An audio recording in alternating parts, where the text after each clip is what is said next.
અમારા તમામ દર્શકોના હૃદયમાં બિરાજિત એવા ઈશ્વરીય તત્વને હૃદયથી વંદન. મિત્રો, તમે ને મેં લગભગ બધા પાસે સાંભળ્યું છે કે આપણે કોઈને કહીએ કે તમારે સરસ ગાડી લેવાઈ ગઈ, દીકરાના સરસ લગ્નનો પ્રસંગ ઉજવાઈ ગયો, તો કે ઉપરવાળાની કૃપા. કોઈને કહીએ કે તમારે સરસ બેનને નોકરી મળી ગઈ, તો કે ઉપરવાળાની કૃપા. બધા એમ જ કહે છે કે ઉપરવાળાની કૃપા. કોઈ અત્યાર સુધી એવું કીધું કે નીચેવાળાની કૃપા? આવું આપણને સાંભળવા નથી મળતું. તો ઉપરવાળો જે ઉપર છે એ ઉપર ને ઉપર રહે છે? નહીં, એ નીચે આવે છે.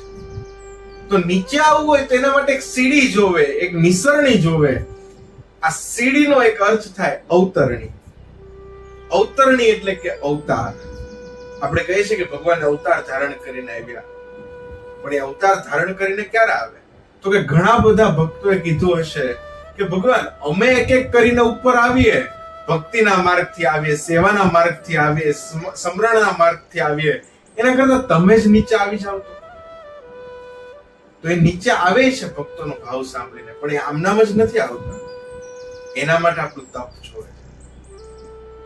તકલીફ શું થાય છે કે જે જ્ઞાની માણસ છે એ કોઈને પોતાના નથી માનતો. એને તમામ છે એ એક જ લક્ષ્ય કે ઈશ્વર મારો, બાકી કોઈ મારું નહીં. અને એક ભક્ત છે કે જે ઈશ્વરના નાતે દરેકને પોતાના માને છે, દરેકની સેવા કરે છે, દરેકનું સ્મરણ કરે છે, નામ જપ કરે છે.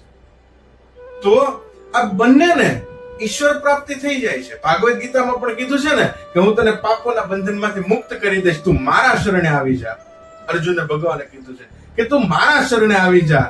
તો કહેવાનો મતલબ એ કે કા જ્ઞાની બની જાઓ કે ઈશ્વર જ મારો છે, બીજું કોઈ મારું નહીં, અને કા ભક્ત બની જાઓ કે ઈશ્વરના નાતે બધા જ મારા છે, બધા જ ની સેવા કરવી, બધા જ માં ઈશ્વરને ભાળવા. તો આ બે માર્ગ થકી આપણે ઈશ્વરને પ્રાપ્ત કરી શકીએ છીએ. આપણી તકલીફ શું છે કે આપણે બે જણાને આપણા માનીએ છીએ ને બે જણાને આપણે માનતા નથી. એના પ્રત્યે આપણે રાગ છે, દ્વેષ છે, ઈર્ષા છે. અને જ્યારે બે ને તો કે એને આપણે પોતાના બધી રીતે માનીએ છીએ.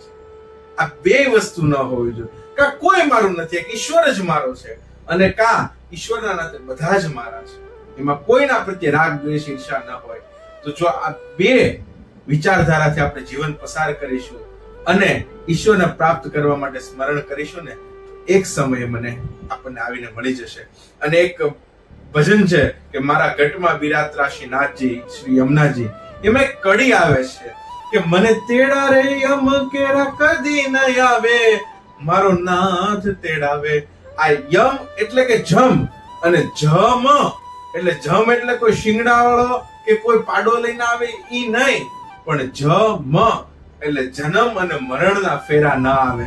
જન્મ અને મરણના ફેરા ન આવે એટલે કે માણસની મુક્તિ થઈ જાય, એ જમ ન આવે તેડવા. એવી ભગવાનને પ્રાર્થના કરવાની છે. આ સાથે અક્ષય મીઠાણીના જય સિયા.